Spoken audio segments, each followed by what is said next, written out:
आज का जो मेरा ब्लॉग है ना, वो एक कहानी के माध्यम से मैं आप लोगों से कुछ शेयर करना चाहती हूँ। इस कहानी में आपको क्या सीखने मिला, आप ज़रूर से मुझे बताइएगा। ये कहानी है एक बाप और बेटे की, जिसमें जो बेटा है ना, वो अपने बाप के साथ काफ़ी टाइम से रह रहा होता है। बाप बहुत ही समझदार किस्म का व्यक्ति होता है, जो अपने बेटे की हर इच्छाओं को बहुत भली-भाँति समझता है और वो अपने बेटे की हर एक सिचुएशन में बहुत ही समझदारी से रक्षा करता है। उसको कोई भी चीज़ की ज़रूरत महसूस होती है, तो वो उसकी ज़रूरत को समझकर पहले ही उसके सामने प्रस्तुत कर देता है। कहीं जाना है, कुछ भी करना है, तो बाप साए की तरह उसके साथ हर जगह जाता है ताकि वो उसकी रक्षा कर सके।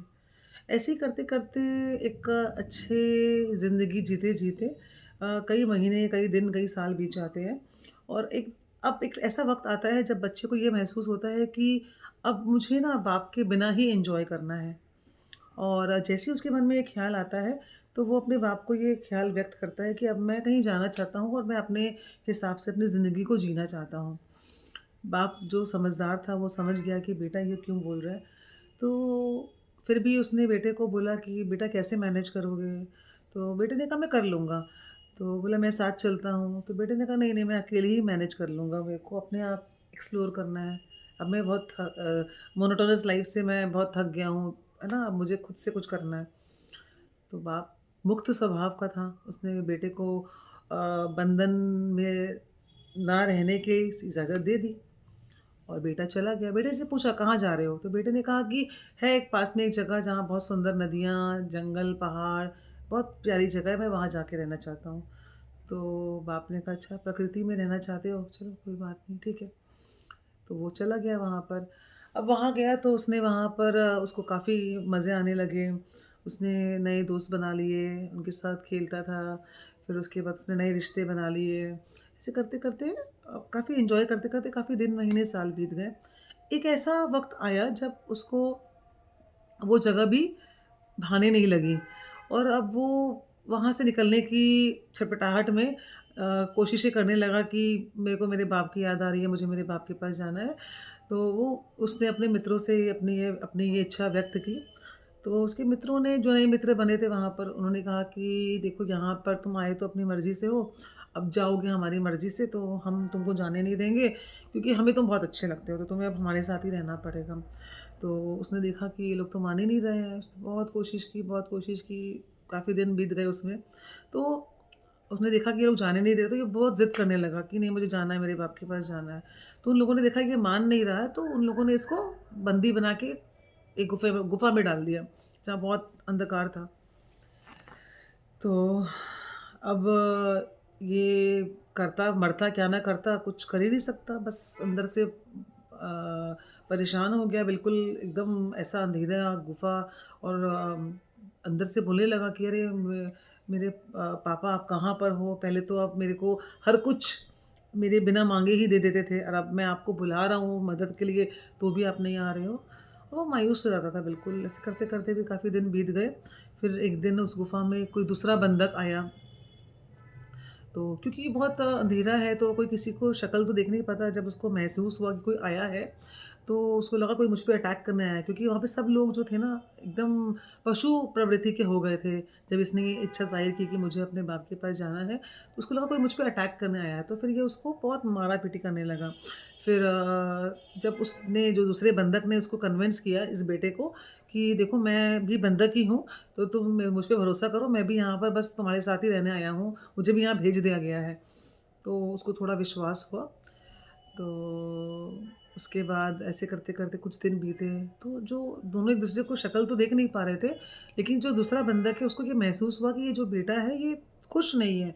तो उसने उस बेटे से पूछा कि मतलब कि मुझे तुम खुश नहीं लग रहे हो। हाँ, तो कोई बात है क्या? तो बेटे ने बोला कि हाँ, मैं ना यहाँ रहना नहीं चाहता हूँ, मुझे यहाँ से निकलना है। बोला कहाँ जाना है? तो बोला मुझे अपने बाप के पास जाना है। तो बोला जाना चाहते हो क्या? उसने कहा हाँ। तो बोला कि चलो फिर कुछ करते हैं। तो उसने बोला बेटे ने, हाँ बताओ, बताओ तुम्हें कोई पता है रास्ता तो बताओ मुझे क्या करना है बताओ? तो उसने बोला कि ये भगवत गीता है, इसको समझते हैं। तो बेटे ने बोला, "पागल हो क्या? अरे मेरे बाप ने भी मुझे हमेशा यही बोला करता था कि भगवत गीता को समझो, पर ये मुझे कुछ करना है, मुझे यहाँ से निकलना है, इसमें ये गीता समझने से क्या होगा मुझे? तुम भी मेरे बाप के जैसी बातें कर रहे हो।" तो उसने बोला कि देखो यही है मतलब उपाय। तो बोला, "लेकिन तो कुछ करना बताओ ना, मुझे कुछ करना है।" तो बेटे ने बोला कि हाँ, बेटे ने बोला, "मुझे कुछ करना है।" तो दूसरे बंधक ने बोला कि, "बस यही है कि समझना है।" तो बेटा बोला कि अब क्या करें, कुछ समझ नहीं आ रहा है, कुछ और ऑप्शन दिख नहीं रहा है, तो चलो ठीक है, समझ लेते हैं। तो बोला, "ठीक है, चलो समझाओ।"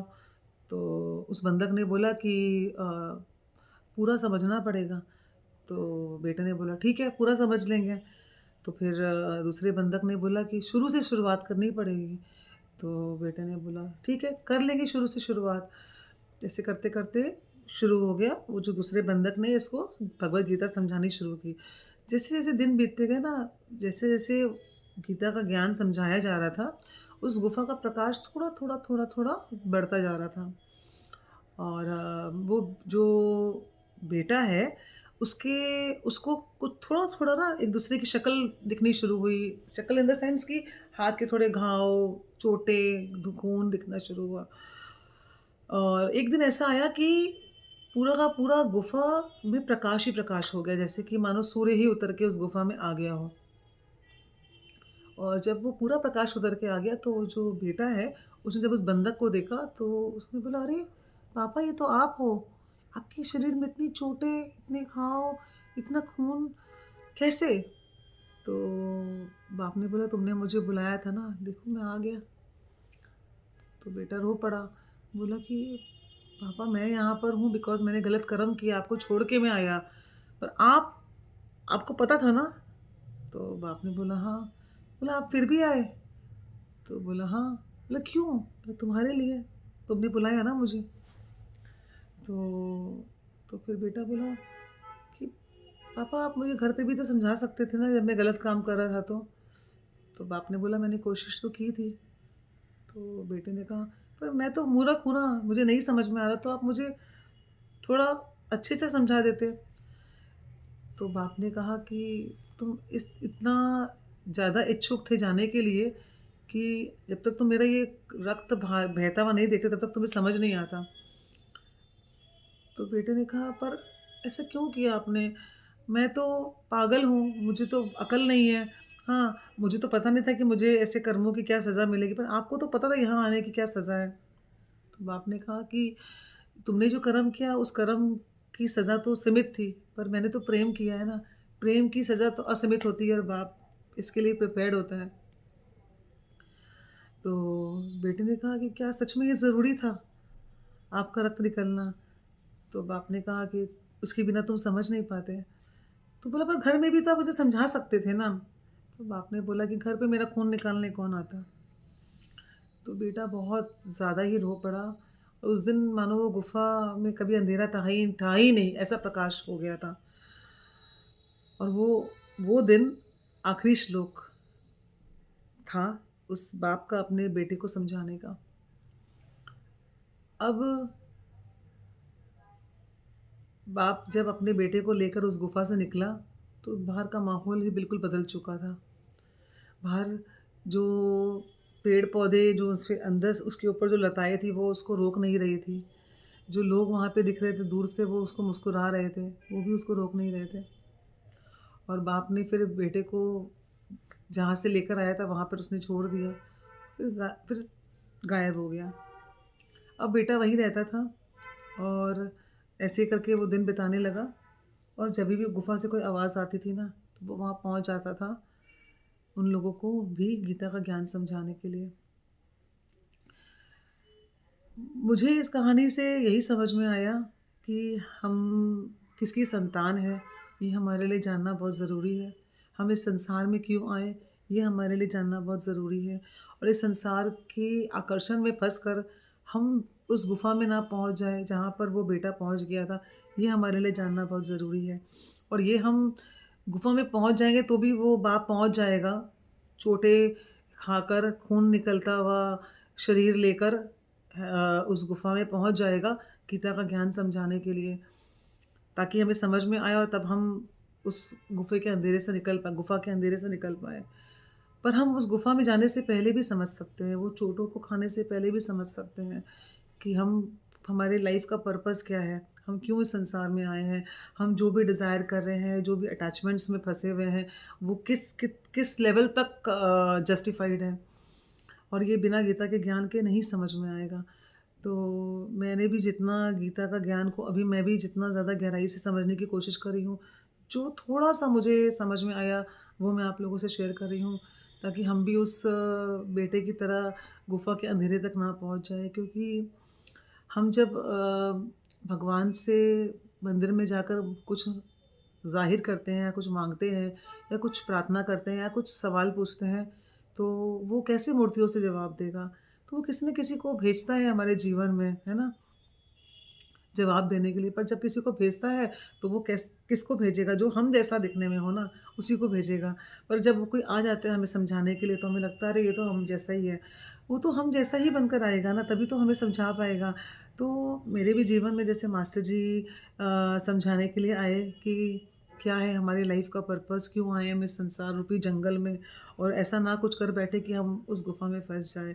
अगर हम उस गुफ़ा में फँस जाएँगे, तो फिर कोई ना कोई तो आएगा ना इस तरह की चोटें खाते हुए और ऐसे लहूलुहान होकर हमें वहाँ से निकालने के लिए, क्योंकि हम पुकारेंगे कि हमें तो यहाँ पर घुटन होनी ही है।